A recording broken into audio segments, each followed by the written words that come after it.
Boris Johnson actually wanted to close the Brexit issue once and for all after leaving the EU.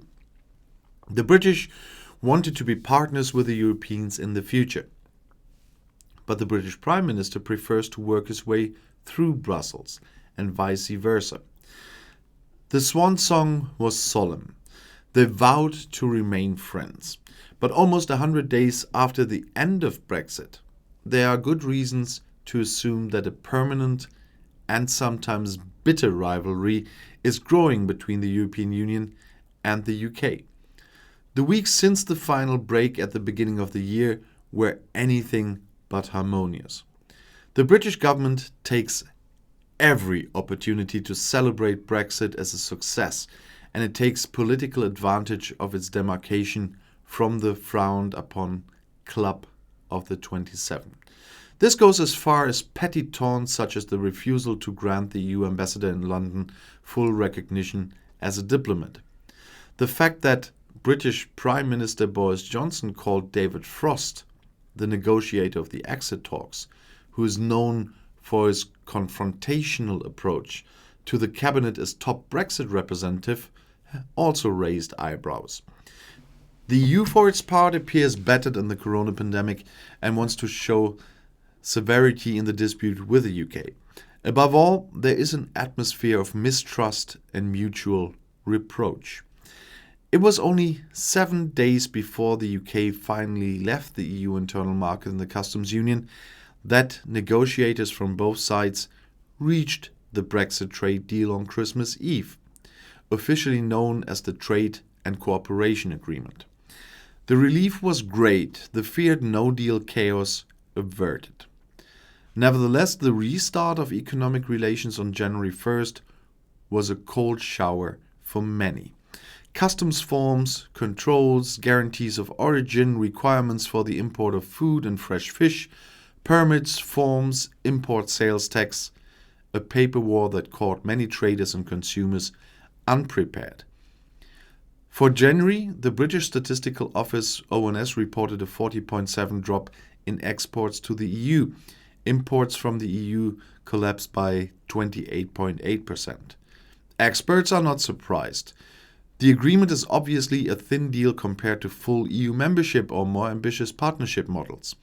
Especially membership in the internal market and/or the customs union, analyzes the European Policy Centre in Brussels. And they're absolutely right there. According to forecasts, British exports to the EU are expected to be around 36% lower in 10 years' time than with another British EU membership. The British Prime Minister achieved the ultimate triumph immediately after the completed Brexit. The UK left the EU miles behind when it came to vaccinating against COVID-19. It seems almost forgotten that the government in London had made a poor figure in the pandemic until then.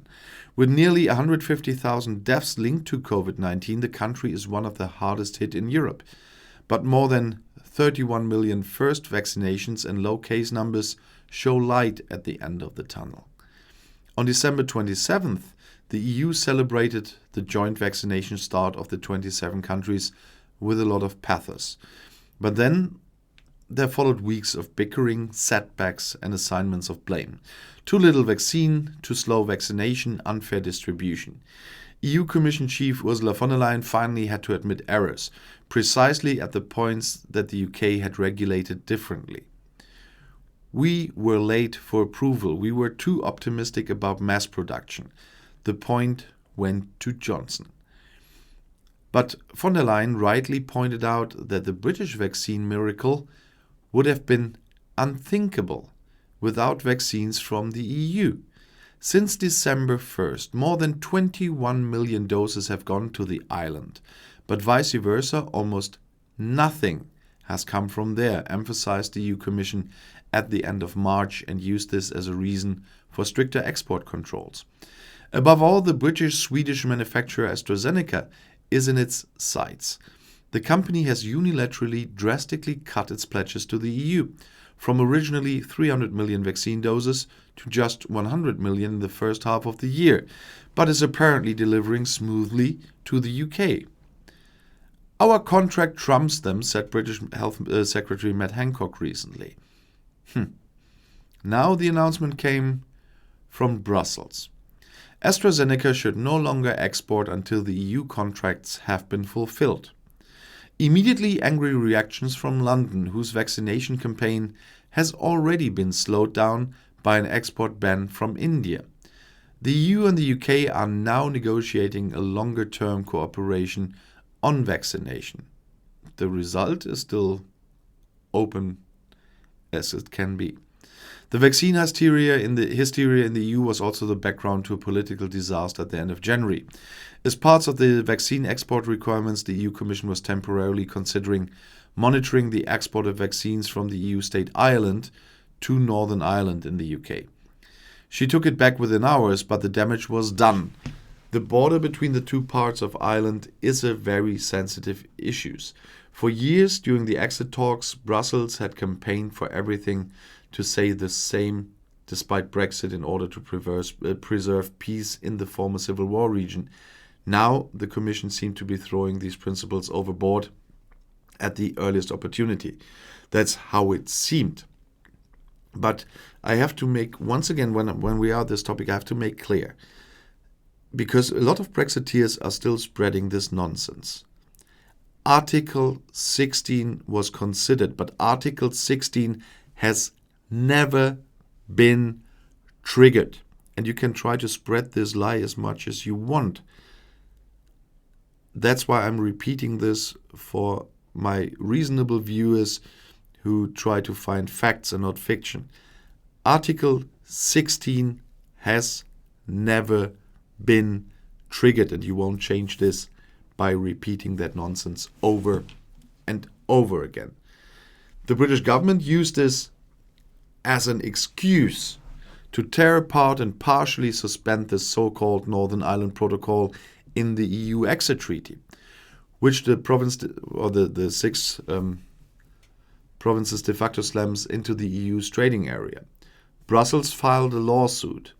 Northern Ireland's co-head of government, Arlene Foster of the Protestant Unionist DUP, who is already critical of the EU, called for the protocol to be overturned completely. Tensions in Northern Ireland have increased significantly, and Great Britain loyalists have been fighting nightly street battles with the police for days. But how should it go on now? After 47 years together, both sides managed within a few weeks to accuse each other of breach of contract, nationalism and hostility, even though they continue to depend on each other.